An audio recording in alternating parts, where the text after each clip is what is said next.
Hey guys, welcome back to another week of J&M Sports Talk. I'm Mark. This is Jonathan. We are back at it for another week of college football talk. A lot to talk about this week. A lot of great games last week. Going into the week, weren't as many marquee matchups, but ended up being a lot of great games. So let's talk about the Bama Vanderbilt game, Jonathan. Let's just go ahead and get that one out of the way. Yeah, I was like, yeah, like you said, we should have known, which is like those little marquee matchups. It's college football, and we're gonna have some great games. It's gonna be a great Saturday, and it was. Yeah, the Bama Vanderbilt game. Yeah, I was really kind of disappointed in the way the game turned out. I didn't expect anything to really be much of a contest, anyways. But one of the things about Bama, some of their big games, is usually they'll let a team hang around the first half or so, and then usually I have what they call Bama backbreakers. There's some plays that tend to always happen in Bama games when they win big, and it seemed like a lot of those plays happened right off the bat. They had some tip passes. One went for interception when Vandy had the ball early in the game, and another one that actually went on to extending a drive for Bama that led to another score. And, let's face it, Vanderbilt's a great team, especially on the defensive side of the ball, but they get down 21 to nothing. They're not built to handle that. And it was just like you can tell their offense has to change because they're down so much, and they're not built. They're built to game manage, and when the game gets out of hand, you can't manage a game down 21 plus nothing. Yeah, a couple plays just didn't go Vanderbilt's way, and they just compiled things there. But for Alabama, the big takeaway was a lot of players got action, SEC action on the road. Yeah. That's always really valuable. A lot of the Alabama running backs, Bo Scarborough, he really got going. So they put up some good stats. It was a good stat game for Alabama. But yeah, not close at all. Vanderbilt, they said they wanted Bama, and they got Bama. Yeah, for sure. They motivated them going into that game. NC State, Florida State, that was a game we talked briefly about going into last week. Jonathan, how did that one shake up? Yeah, I know a lot of Florida State fans are down after this game, but let's be honest, they looked exactly like a team who hadn't played in 3 weeks. They're sloppy at times. Their line obviously is a big question mark that they need to work on big time. But there's a point early in the game, they still were in the game, and one of NC State's big plays was one of their receivers just made a simple dash move on Derwin James, FSU's best player, and it made him look silly, and he took it onto the house. Granted, NC State's a really good team, and I really like them moving forward in the ACC, but you could tell that it was a game after several weeks off Florida State.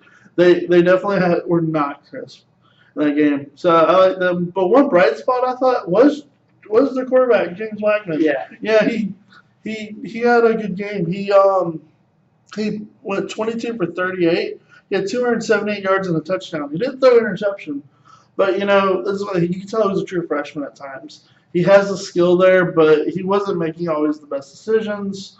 You can tell some of that's just kind of a game experience, and also just time in the locker room and with the coaches going over film. He's going to be good. Y'all are going to have brighter days for Florida State, but last Saturday wasn't it.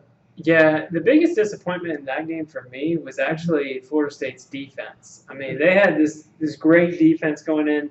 They pretty much shut Bama down for most of the game. Bama just made a few plays to get points on the board. But so I was really disappointed with their defense, especially all that time off. But it's hard to prepare for a team. Jimbo Fisher said this going into the game. It's hard to prepare at practice at a high level when you don't have that game at the end of the week that you're working towards. So I think complacency Florida State had to battle with the last few weeks, the uncertainty of the storm hitting them and things like that. There was a lot of things that were distractions to Florida State. But, yeah, biggest disappointment for me was their defense and, like you said, their offensive line. I mean, Francois would still be playing if they had a decent offensive line. So if they're going to get to a bowl this season, which seems kind of crazy to talk about, but they've already canceled the game. But if they're going to get to a bowl game, that offensive line has to improve. Yeah, when we talked about earlier in the year, after that Bama loss, their schedule is not easy. We're talking about just losing Francois. They've still got Louisville on the schedule. They've got to go to Clemson. They have Miami next. The schedule is not going to do them any favors moving forward. And they've got some 50-50 games. If they continue to struggle, they're going to lose. There's some gimme games that would have been with Francois, not our gimmies anymore.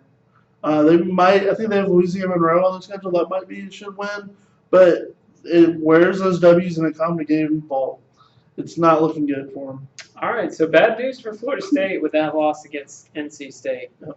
Hopefully they can progress and move on. The marquee matchup from last week, Oklahoma State and TCU. Jonathan, how did that one finish? Well, it went how I predicted. No, I really was impressed with TCU. They played better defensively than I expected them to. You're saying I was joking that they're going to slow them down. They're not going to stop Mason Rudolph. And you're like, well, maybe they stopped him. Mason Rudolph had some couple good plays still, just because he's a great quarterback. But man, you got to love TCU's defense in that game. They completely took care of business, and I look at the Horned Frogs moving forward even more than I already did. Right. Yeah, you were definitely on that bandwagon early on in the season, and TCU, the biggest thing that impressed me in that game was their offense. I knew their defense was good. I knew they could compete with Oklahoma State there, but I wasn't sure that they could, quite frankly, dominate the game on offense. Darius Anderson, he had 160 yards and 3 rushing touchdowns. I mean, he was unstoppable in that game. He was a workhorse. Kenny Hill, he's decent, but really Anderson was the one that made the difference in that game for me. So TCU, they get a road win. We'll talk about where they kind of stand in our top 10 later on in the show. Yeah, we have top 10 now. But I was really impressed with TCU in that one. I will be the first to admit I was wrong on that game for sure. Interesting matchup, very interesting finish. The Florida-Kentucky game. I think going into that game, Florida had won 29 years in a row against Kentucky. So, Jonathan, how did it finish up? Did Kentucky get over the hump? I think you convinced me the last few weeks in believing in this Kentucky team. Why'd you do that to me? I've never been so disappointed for a fan base after a game. Yeah. Yeah, I mean, both teams, they both had their moments of winning that game, but, man, 30 years now of losing to the same team. I was hearing some radio talk stuff today, and they're still talking about the fans feel it's the biggest loss in Kentucky history. And this is the third year in a row that they played the better game and should have won the game. But this year it was 2 blown coverages at the end of the game, and then a field goal that I don't think could have got any closer. Yeah. So, I hate it for Kentucky. It was a hard one. Yeah, tough pill to swallow. The biggest killer in that game was the busted coverage at the end. Kentucky had timeouts they could have called. There was a Florida receiver out towards the sideline, and nobody was covering him. And Kentucky just didn't call timeout, and Luke Del Rio just tossed the ball over there. Touchdown, Kentucky. There is a video online of one of the Kentucky cheerleaders completely pissed off about that play. She was pointing out for the player starts each year pointing out, get that guy, and then she's standing there yelling. It's like everybody in the stands, everybody watching at home, everybody could see it except for the Kentucky players on the field. Really disappointing. All that being said, they actually had a chance to win the game at the end, drive the ball all the way down the field, and then they get called for a holding call with 10 seconds left to play. They had some big plays getting to that position. Yeah, very interesting there. How do you make that holding call? Worst case scenario, just leave somebody unblocked and take a 2 to 3 yard loss. Yeah. But the offensive lineman had the holding call. They got backed up. The field goal looked good on accuracy, but just fell a couple of yards short at the end. They would have those 10 yards. It would have been easy good. Yeah, so unfortunate for Kentucky there. Not sure where they'll go for the rest of the season, but Florida's got to feel good about stealing that victory for sure. Yeah, we'll talk about Florida more later on. We will. We will talk about Florida later on in the show. Kind of another surprising game. Oklahoma traveling to Baylor last week. That one was way closer than anybody would have guessed going in. Yeah, that was. I watched a good bit of it, and interesting that as much as I want to say it was Oklahoma not showing up, they showed up. It looked like Baylor just found something on offense. They were talking about before the show, like, maybe they just figured it out finally. It took a couple weeks for them to get going in the right path, but Yeah. man, they had to fight for it. The Baylor crowd definitely showed up in support. They definitely were a factor in that game. Yes, and you gotta give credit to Baylor for, you can tell they put everything into that game, and they probably should have won the game. They had a couple plays there where they could have taken the lead late. So Yeah, for me, I think this was a case of Oklahoma not being mentally prepared for the game. Going on the road. I think they maybe overlooked Baylor because Baylor's lost to some teams they shouldn't have. Baker Mayfield, I think he definitely did his part and put points on the board, but you got to question Oklahoma's defense, giving up 41 points to a Baylor offense. Does that make Ohio State look even worse, though? Yeah, it really causes you to sit back and wonder, is the Big Ten and Ohio State as good as we think they are? I don't know. As the season goes on, that question will be answered for sure. But really disappointed with Oklahoma. All the hype, that's something that they really struggled with in years past. When they have a good victory, they take the foot off the gas, and then they end up losing a couple of games, and they miss out on the playoffs. So I'd hate for that to happen to Oklahoma here, but I think this game might refocus them and put their foot on the gas pedal again. So let's say the Big 12 is still in front of them. There's only one loss. Oklahoma State's just got one loss. TCU might be the team to beat right now in the Big 12. Yeah, that would make your picks come true for sure. All right, let's talk about the biggest game, probably the best finish on Saturday, Penn State and Iowa. That one was close the whole way. This was, you just gotta love a primetime Saturday night football game, and it was everything we wanted. Yeah, there was not a loser in this game. Iowa may have scored fewer points, but man, everyone won. Even the fans that watched the game won. That was everything you want to watch in college football. I mean, Iowa had such a great drive late in that game to take the lead. Yeah. And then you see Penn State turn around and show that they're who we think they are. And between Saquon Barkley taking over, running the ball, getting down there, then how about McSorley in that passing through? And we were talking about before the show, like I didn't even realize that you said we were watching that play again, and I didn't realize that there was a second receiver in there, but he made a bullet pass to the guy in the back of the end zone, and it was a big time throw. That said for that game winner. Part of me wishes I would have just tied the game because I didn't want that one to end. It was so good, but yeah.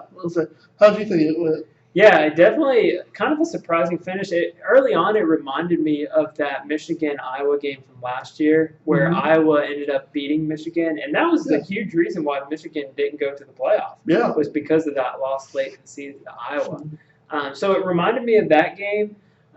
For me, Saquon Barkley, I mean, that was almost a Heisman moment. The way he carried his team on the last drive. He had over 200 yards of offense.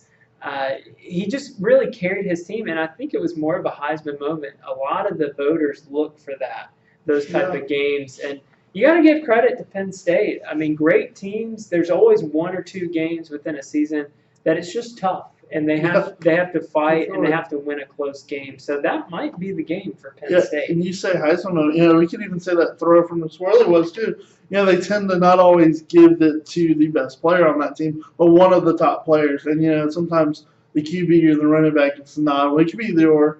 You even look at, like, Auburn in 2013. Oh, you're playing Nick Marshall. Yet, they seem to know Trey Mason was the guy that went to New York just right because he had one big game.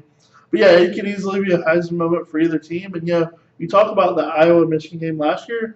That was probably the biggest difference was the two of them than compared to Michigan. Michigan did not have they had a good quarterback. They didn't have a great quarterback or running back. Where Penn State, they had both of those, and that was able to help them put that drive together then to win. So I do like Iowa moving forward. I mean, we're talking about how great Penn State is, but Iowa's definitely, they only have one loss. The Big Ten's still wide open for them as well. Right. So there's still plenty of football for them. Yeah. I like them moving forward. A lot of football to be played there in the Big Ten and across country. All right, let's move on to our players of the week. All right. Much anticipated. Every week we bring you a freshman, an offensive player, and a defensive player.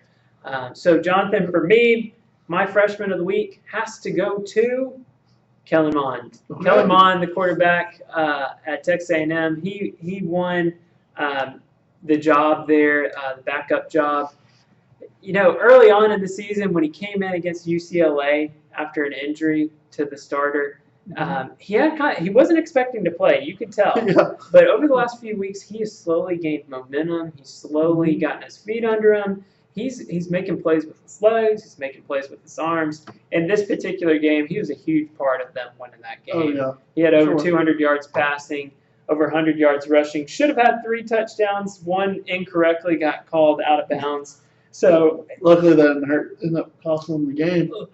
yeah, somewhat of a relief. They ended up having to settle for a field goal instead of that touchdown. So very impressed with Texas A&M's victory there. Who did you have for the freshman? Yeah, I had a couple that I was looking at. That's some really good games for freshmen. But yeah, I even was considering even James Blackman, and he had a good game against NC State. But Yeah. the guy I'm gonna go with is Jake from State Farm. It's such a big matchup. We didn't even talk about because it didn't turn out to be that great of a game. It was more of a dominant statement by Georgia, especially that defense completely shutting Mississippi State down. But I'm gonna give it to him. He only had 9 completions, but he had over 200 yards and 2 touchdowns. I mean, he did all he needed to do. And you definitely tell they were working their running backs that game. But give it credit to him, still a true freshman, still continuing to get it done against elite SEC talent. Mississippi State's defense is nothing to laugh at. So the fact he did it against them, Oh yeah. it shows how good this kid is already. So I still like him moving forward. That's 2 weeks in a row you said we've been giving him? Yeah, I picked him last week. You picked him this week. Yeah. So we'll see if he shows up again next week's show. Offensive player of the week for me, we already talked about the TCU-Oklahoma State game. I was really impressed with TCU, and the biggest reason was Anderson, the running back from TCU, 160 rushing yards. He had 40 receiving yards and 3 touchdowns. That's a great output against a decent Oklahoma State team. So he gets my nod for Offensive Player of the Week. What about you? Yeah, I'm going to give an honorable mention here to Bryce Love from Stanford. I've been Running back. him. Yeah, he had a been really great. good game. Yeah, UCLA, they're in a dogfight with Stanford. And he was a big reason why Stanford lost their starting quarterback, and it almost seemed to help. They put the burden on him, and he showed up. He had 30 carries for 263 yards and his touchdown. You know, early in the fourth quarter, UCLA had a good drive, and the announcers were even saying, hey, this might be another Texas A&M. First play of Stanford, after they get the possession, he takes it 63 yards to the house for a touchdown and shuts any chance of another UCLA comeback. Yeah, he had a great game, but the guy I'm going to give it to is Denzel Mims, the wide receiver from Baylor. You know, he was a big part of Oklahoma almost losing that game and Baylor winning. He had 11 receptions, 192 yards, and 3 touchdowns. Wow. So he was definitely carrying the load for Baylor in that upset chance. So I'm going to give it to him. All right. Good pick. Good pick there. Defensive Player of the Week. This was kind of tough. We had a lot of players have good weeks defensively and overall team defense as well. Mm-hmm. But I got to give my nod to J.R. Reed from Georgia, the defensive back. He had 10 tackles in the game against Mississippi State. You mentioned that Georgia blew out Mississippi State. I think to shut down Nick Fitzgerald to only 80 passing yards in that one and an interception, it is a tall task. So really impressed with Georgia and J.R. Reed and his game on Saturday. Who do you have as your defensive player of the week? I'm going to stick with the guy who almost set up the upset. I'm going to go with Josie Joel, Iowa linebacker. Yeah, he was instrumental in them putting on the performance they did against Penn State. He had 16 tackles, 3 of them were for loss. He also had 2 pass deflections, an interception, and a fumble recovery in that game against Penn State. So he was all over the place, doing a little bit of everything on defense. So he's going to be my nod for Defender of the Week. All right. So those were our players of the week for a great week of college football. All right. Let's get to our rankings. Jonathan, Yes. talk about what we're going to do moving forward and what we're Yes. doing this week. Yeah, I've been looking forward to this, adding this to the show for a while. Yeah, we've always talked about how, like, a lot of people put so much effort into these preseason polls that Yeah. don't even really mean anything. All they seem to do is hurt.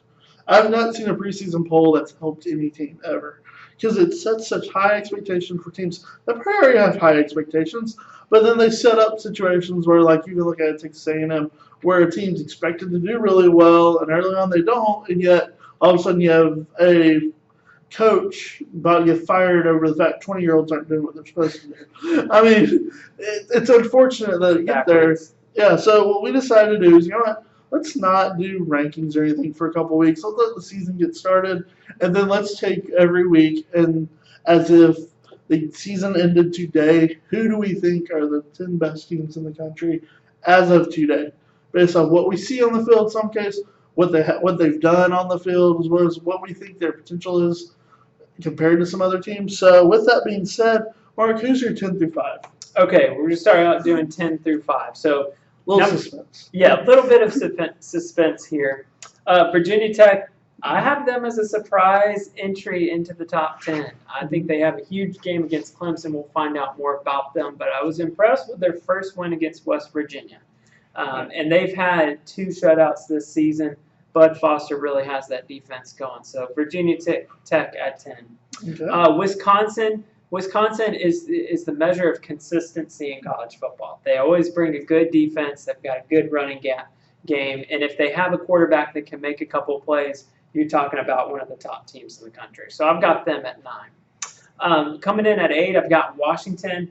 They had a really impressive victory against Colorado last week. You mentioned a little bit about that game, but gosh, I got to go with them at 8. Until I see more from them, I'm not going to put them any higher. Okay. Penn State, you talked about them in the impressive victory against Iowa. I've got them coming in at 7, which is a little down. I would have expected more out of them on the road. I look for them to move up in my rankings, but right now I have them at 7. Another team that hasn't quite measured expectations is USC. I've got them at 6. I've got them pretty low. It seems when they've been touted as the juggernaut, they come in and barely win a game. So Right. I've got them at 6 now. Again, I look for them to be higher in the future. And then coming in at number 5, if you're an Alabama fan, you might want to plug your ears. But I've got Alabama actually at number 5. I think a lot of people just kind of crowned them, as one of the top teams in the country, and they haven't really showed much until last week. I was really impressed with that win, 59-0 against Vanderbilt. But just from the previous weeks in the season, I got to put them at 5 until they show me anything different. Okay. Fair enough. What about your 10 through 5? Yeah. How do you see it so far? I always think what we should not forget about, and rankings usually, sometimes record isn't completely everything. So I have sitting at 10, a 1-loss Auburn. Yeah, it will call me a homer, fine. I promise I'm going to try to do better, but I just think out of all the teams in the country, they've shown the most, and that if there's a team with a loss, they have the best loss in the country. Going to Clemson and only losing by a score is not something to laugh at, and how good their defense is. And this last week against Missouri, they've shown that with Kerryon Johnson, who had 5 touchdowns in the game, it was against Missouri, but that shows me that they're figuring things out. Maybe the fact he was just a missing piece of what they want their offense to be, that they figured things out moving forward. That through right now, I like them in the top 10. Moving on, I think we both agree with Wisconsin.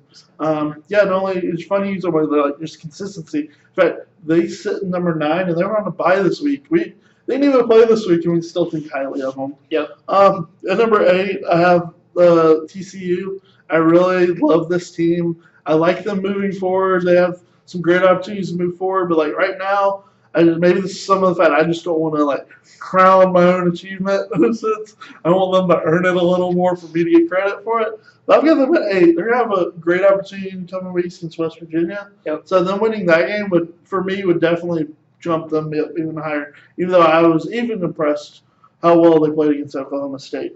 At 7, I've got Washington. I've got a few questions about them. I'm not sure if Colorado is a really great team or they just played a really good game against Washington or what was going on with that matchup. That game was close for a little too long, I thought, even though they did make some plays late and win it. I like Washington at 7. At number 6, I've got Oklahoma. Some of that's a little bit of question about what happened against Baylor. That to me brought them down out of the top 4. And we agree, which call fault if I were Auburn fans, but I've got Bama at 5 too. To me, they don't have a quality win yet because they're such a big unknown to Florida State. I can't give them credit for that being a quality win that a lot of people are just giving them because we really don't know who Florida State is. Florida State's defense is still the same, and look what NC State did against them. Yeah. And the NC State scored about as many points as Bama did. So NC State, in my opinion, is just as good as Bama. That argument's can be made with that game. They have equal matchup. So that's my top 5, top 10 to 5. Now let's talk about the top 4. Who gets the dance? Okay, Your so opinion right now. clarification. Yeah. This is just today. If the season Right. ended today, these are my 4 playoff teams. So coming in at number 4, Oklahoma. I think they got to get credit for that Ohio State victory on the road. I mean, that was impressive. They let Baylor put up a lot of points on them last week, but because of that victory, I've got them at number 4. Okay. I'm jumping on the TCU bandwagon. Very impressed with their defense so far. I think the biggest thing was their offense this week. That's the critical piece of the puzzle that I saw. So I've got them at number 3. Wait, is that 2 Big 12 teams? That's 2 Big 12 teams. What There's is only happening? 2 spots left. What is Is happening? there 2 SEC teams in there too? Well, we'll see. We'll see. I'll keep you in suspense for 2 more seconds. Okay. So I've got TCU 3, Oklahoma 4. Coming in at number 2, the SEC Georgia Bulldogs. We both had them winning the SEC East this year. That's shaping up to come to fruition. But really, the biggest thing for them, they have a great quality win against Mississippi State. And they went on the road and beat Notre Dame, which that offense, they shut them down. And Notre Dame's kind of proven that they have a decent offense. So really impressed with their victory so far this year. And then number 1, I think we're both in agreement. Clemson has had a really good start to the season. They're head shoulders number 1 team. Impressive win against Auburn at home. Impressive win against the reigning Heisman Trophy winner and Lamar Jackson and Louisville on the road. So those are my 4 teams. Jonathan, Well, who do you got? You gave my number 1. Well, I didn't totally. You said we agree. But We agree okay. Clemson's a good team. Yeah, I Okay. mean, you can give that away if you want. All right, fine. All right, so 4, I've got Georgia. I do like both of their wins. We talked about their dominance at Mississippi State shouldn't be taken lightly. Some people want to write Mississippi State off because they have their predetermined about who Mississippi State is overall, but this year they're a really good team. At 3, I've got Penn State. I thought they showed a lot of grit in that last drive to beat Iowa. And as we talked before, I don't see Iowa going anywhere. I think this Iowa team is going to factor in the Big Ten, and they're gonna beat some teams. They're really good, I think. And then at 2, I'm gonna stick with USC. I think when it comes to them actually playing a game, no matter who it is, no matter what troubles they have, they find ways to win the game. And the fact that, to me, seeing that early in the year is only going to help them grow as the season goes on because they can go back on that time, okay, we were down here. That there's a grow part of that I think is a positive. And then at number 1, yes, Clemson. They're every week it seems like we think we figure out where they are, and then they just take that next step. So we're like, oh, okay, all right, we know they're level 8 across the board. This week they're 9 in a couple spots. So it's just like this team keeps finding ways to impress me. So I've got to give them number 1. So that's our top 10s. Yeah, so we both have the defending national champion Clemson Tigers still on the throne. And the runner-ups just out. So that's how we had it. Be on the lookout on our Facebook page for our rankings going forward. We might talk about it in the show briefly, but we will be updating you guys on a weekly basis on our rankings. So, all right, with that being said, we're putting last week behind us and we're moving on to this week. Yes. We've got a lot of really good games, hopefully, to shape out. A couple of ranked matchups, ranked on ranked. Some good ones. Very interesting. This week we have a Thursday game, Texas and Iowa State. So that's starting off the football weekend.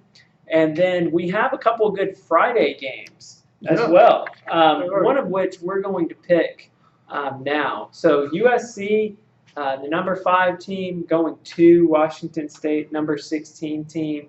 Jonathan, what's your pick on that one? This one's gonna be close. This is gonna be a very big test for USC. I really like Washington State. We talked about it before. Last week I gave Luke Falk Offensive Player of the Week. Every week it seems just about he's been in my list. You know what? This week he was too. He passed for 500 yards again last week. You gotta enjoy watching Washington State on offense. But as a being on the road, I'm gonna give the edge to USC, but it's gonna be a lot closer than I think people realize. It's gonna be a very game, especially Friday nights in a hostile environment. It's just those non-Saturday games are always difficult for big ranked teams, and this is not gonna be an exception. Yeah, you're talking about less time to prepare. Historically, USC, the games that they've lost has been on a Thursday or Friday night. Even for USC, they have a bad record not playing on Saturday. But I'm tempted to pick Washington State here. But I think one thing USC has going for them, I kind of mentioned it earlier, when people are high on them, they take their foot off the gas. But when they get criticized, they put in the extra work and normally try to make a point. So I look for USC to do that on Friday, and I look for them to beat Washington State. I do think it'll probably be closer than the line has it in Vegas. But I've got USC in this one. All right, so let's move on to the Saturday games. The first game we're going to predict is Maryland traveling to Minnesota. Jonathan, who you got in that one? Yeah, this one, I would say, is more a bit of a news. Maryland lost their quarterback last week. He's out for the season. Their backup quarterback. Yeah, he was back up. Yeah, the quarterback who came in halfway through that Texas game upset. They lost him already. Now they've lost another quarterback. So they're down to a third-string quarterback. And, for a school like Maryland, I know the guy Hill that got hurt was a big-time recruit, but I don't see them having very many top recruits sitting at quarterback at one school. So even look at a school like Auburn and some of those schools, you might get a decent backup recruiting. It's so hard because guys like to move these day and time. It's hard to develop depth at quarterback. That being said, I gotta go with Minnesota here. Yeah, Minnesota's been really impressive with PJ Fleck.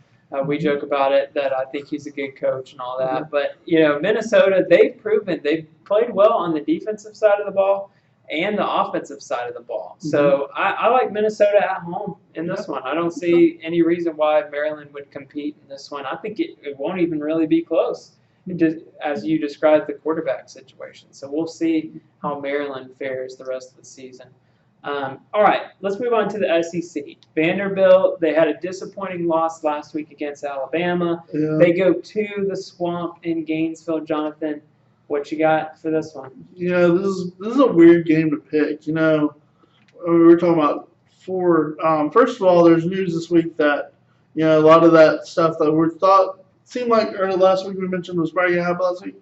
Well, if all that's kind of settled and players are starting to get in trouble, and they're going to be out a lot of talent for this game. But, what are some of these Gators that no matter how many players they lose or what's going on, their defense is intact, so they find a way to win. No matter what's going against them, they just find ways to win games. And it's almost scary, the fact that what if they ever did get a decent quarterback, what's going to happen with this Florida program. But I hesitantly am picking Florida in this one. I have a feeling Vandy's still going to be feeling the aftermath of that Bama loss. And I feel like this might be one of those games where Bama beats them twice. I think it's going to be more of the fact they're not going to come in ready to go against a team they need to be playing well against. They have their own bit of a streak with Florida, so they need to play well in this game. But I just don't see it. They look defeated toward the end of the game against Bama. So I've got Florida hesitantly because it's Florida, but yeah. Yeah, Florida's one of those teams, they do just enough on offense to get the W. Luke Del Rio, it was announced that he's going to start this game at quarterback. Will Florida stick with him? I don't know. Felipe Franks. I can answer that no. Felipe Franks, last week, even after he got benched, he was upbeat on the sideline, still being a leader. So that's what you want to see out of your QB position. Oh, yeah, sure. But it's hard for the QB to get a rhythm. So I think Florida, no doubt their defense is going to hold Vandy. But will they score enough points on offense? Until Florida proves different, I'm going to keep picking them every week because they just do. They just win. It's just fact of the matter. There's no fact or reason for Florida winning. They just do. They just do. Their defense does the part. Their special teams, their offense makes the critical play. So props to Florida. I think they'll win this week again in the Swamp. I don't see that one being a game where Vanderbilt can go in there and get the W. Yeah. So, all right, let's stay in the SEC. Next game on our list is Georgia traveling to Tennessee. Jonathan, how do you see that one shaking out? I feel like for Tennessee, this is one of those games where we're going to see how much they care about their coach. With everything going around, I think this is they've got a decent team. They've got a good defense. They got probably the best running back in the SEC, if not the country, in John Kelly. Yeah. And Dormandy's shown at times he can be a good player, good quarterback, enough to move the ball and give them chances to win games. This is definitely going to be that call. Right? They need to do this for their coach. But on the other hand, this Georgia team's for real, and I don't see them doing it.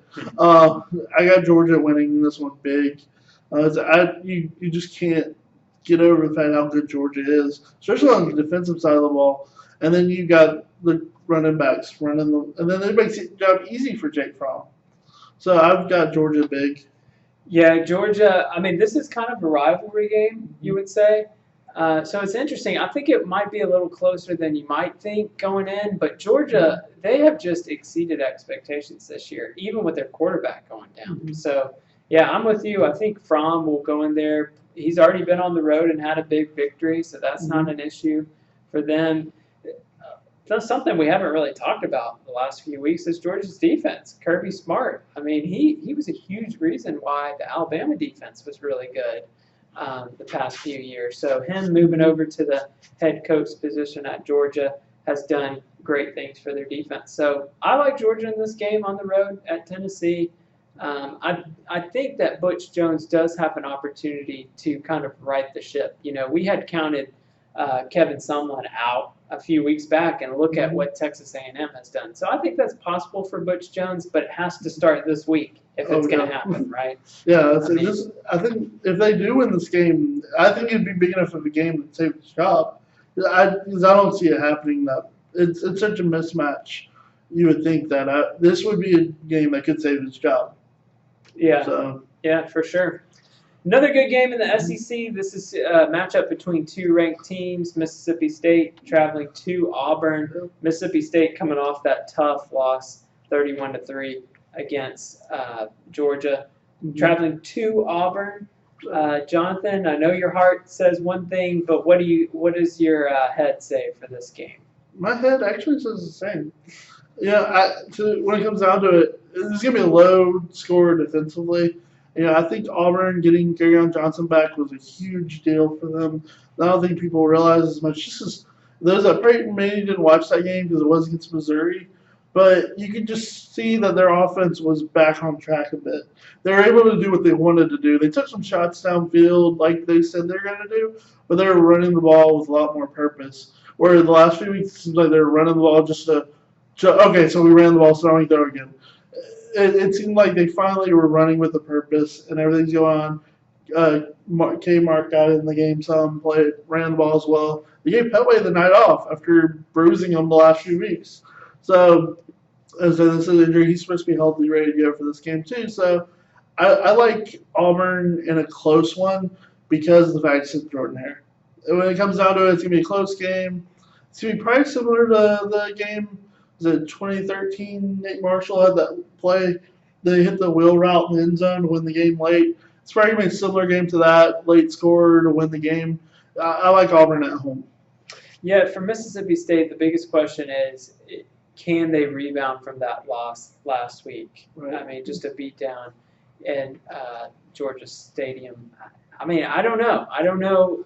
We'll see. I think we'll be able to tell in the first few minutes of that ball game against Auburn. But Mississippi State, their defense has been a huge difference for them this year. Grantham coming in and changing that culture there. Nick Fitzgerald, he had a horrible week last week. I don't think he's normally a guy that puts up stats even against really good defenses. Yeah, I think Mississippi State's gonna be ready to go for this game. You remember, this is a payback game. Auburn humiliated Mississippi State last year at home, so Yeah. I don't think there's gonna be a hangover from the loss in this one. I think it's gonna be two really good teams gonna go at it. Yeah, I'm in agreement with you. I think it's really going to be close. I do have Auburn winning this game because with Kerryon Johnson, he's been the difference maker.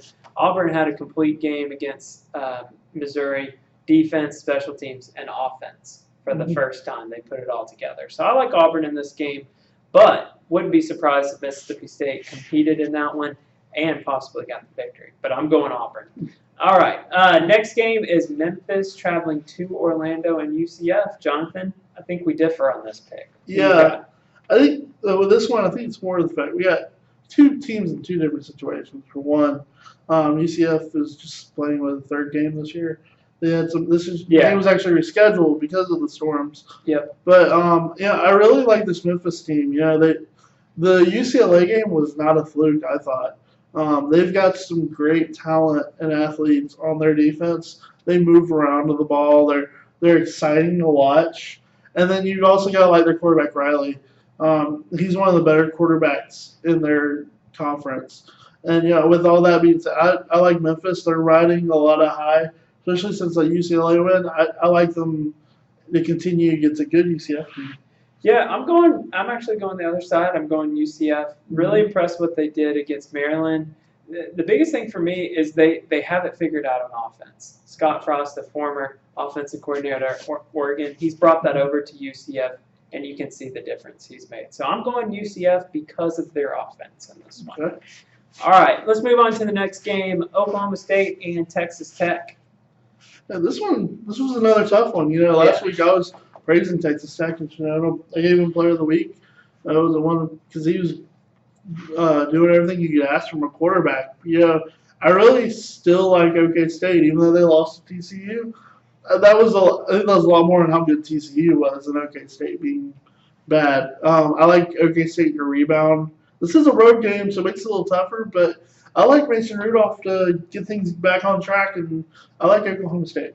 Yeah, I went against Texas Tech last week, and I sided with Oklahoma State. So this game really freaks me out.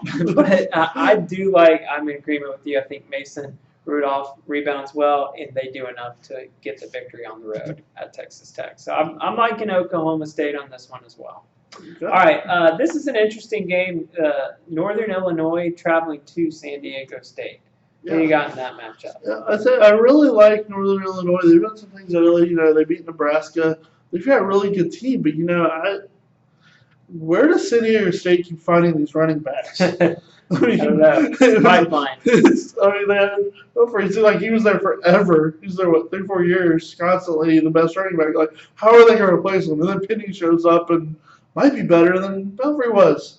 They keep finding these great running backs, and with that, I know they're going to lean on him heavily, and I trust the kid. He's paid his dues, waited his opportunity, and he's been showing it this year. Yeah, San Diego State, they beat Arizona State, beat Stanford, beat Air Force last week in kind of a monsoon-type game.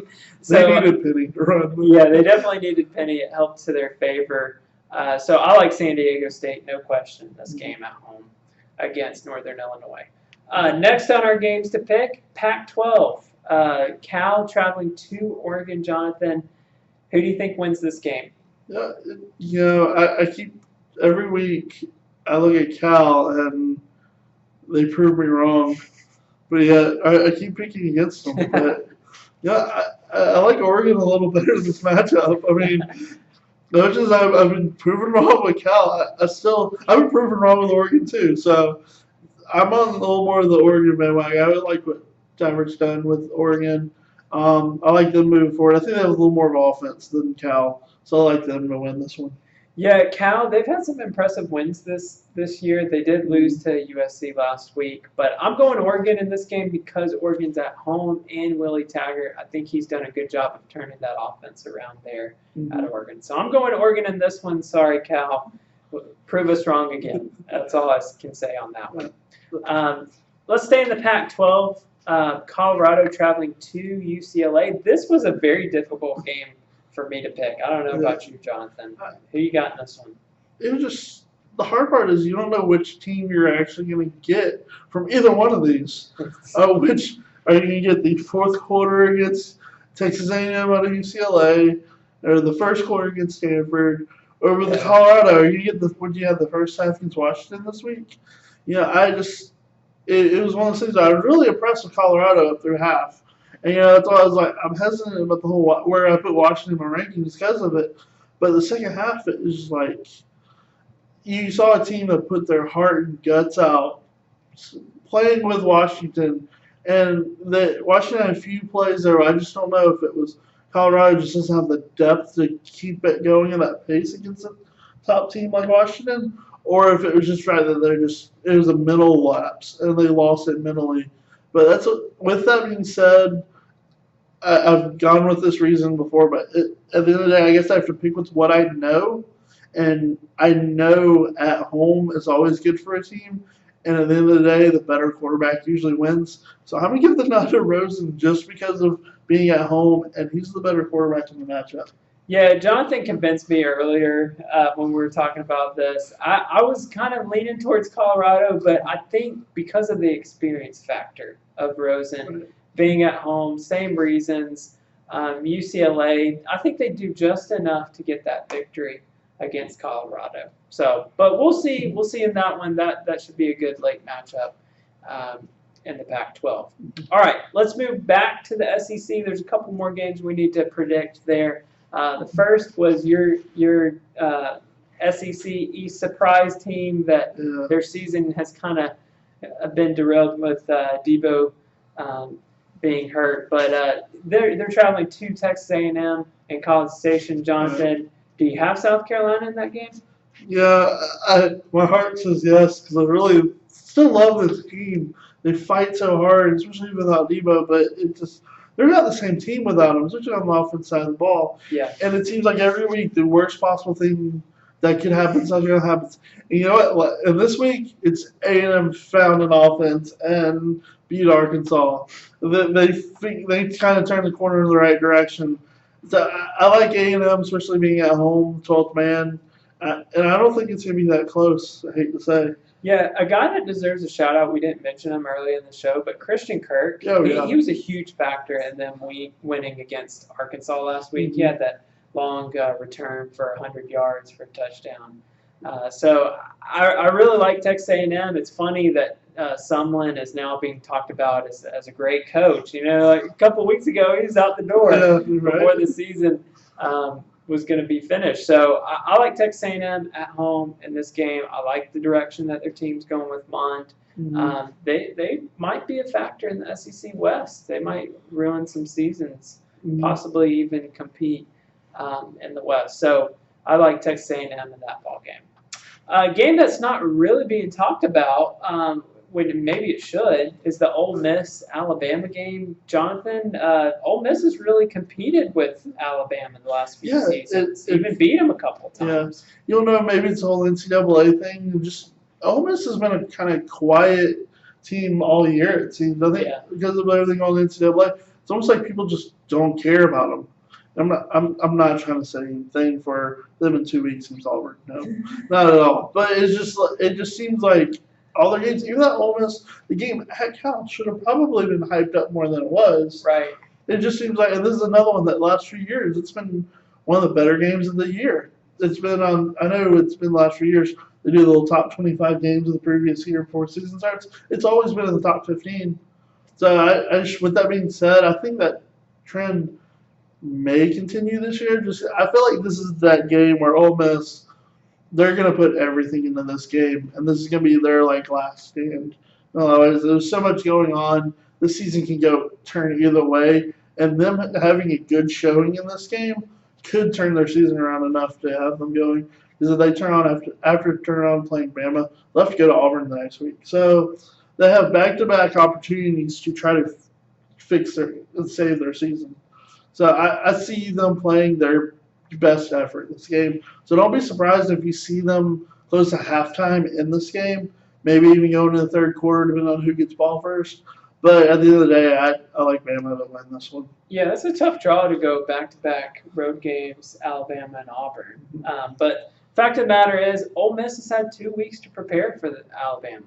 So they've done their due diligence, have had some rest. So I like Shea Patterson and the Ole Miss offense. I think they do have a lot of good stuff working in their favor, but I just don't see them going into Tuscaloosa and beating Alabama this year. Yeah, you're wondering whoever set up that schedule saw the writing on the wall after having to travel to Cal with Auburn and Bama back-to-back. I wonder if that was part of them putting that bye week there. Yeah, that's true. That's a good point.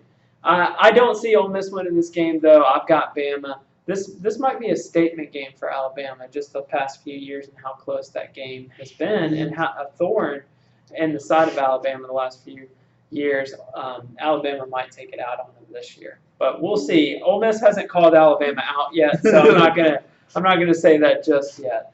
All right, let's talk about our matchup of the week. Clemson traveling to Virginia Tech. Jonathan, got a pick today? Who you got? Yeah, it's not even a hard pick. I really like Virginia Tech, and their quarterback's really good.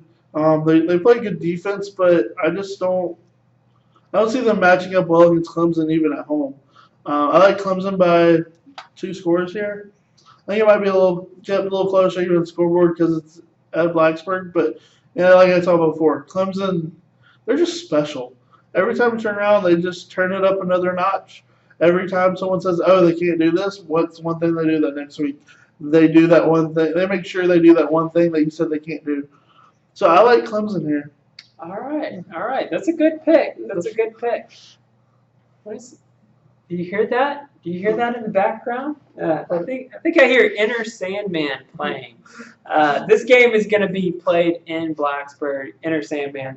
They play that to get the crowd rowdy before the game. So just joking around there. But I'm going to pull the upset here. I'm going to go out on a limb and say Virginia Tech is going to beat Clemson. Oh, wow. This is something I think Bud Foster, I mentioned it earlier in the show, they've already posted 2 defensive shutouts this season. It doesn't matter who you play. If you shut somebody out, that means you have a really good defense. I haven't been overly impressed with Clemson and how they've managed the offense. They struggled against Auburn. Auburn's a good defense, no doubt. But last week against Boston College, that was late in the game before they pulled away. Similar to what you were talking about in the Colorado and Washington game. So with all that being said, going into a hostile environment in Blacksburg, Virginia Tech, Josh Jackson, the quarterback, he's impressed. He's going to have the game of his life. But if he can perform well, and I think he will, I see Virginia Tech pulling the upset and dethroning the national champions. I agree with some of that. I actually think he will have his best game. And I really like the kid. I think really highly of them. But if there's one thing you didn't mention and all that, it's the fact that you semi-did. So far, Clemson, when they've had big matchups, which this is a big marquee matchup, it's a top 15 team. They've showed up. They did it at home against Auburn, and they did it weeks ago when they went to Louisville and completely dominated the Heisman Trophy winner from last year. So, with that being said, I get what you're saying with the whole last week they showed, but I expect them to step it up being a bigger matchup. Okay, so those are our thoughts on that game. We'll see how it shakes out. And either way, it should be a good game there. Yep.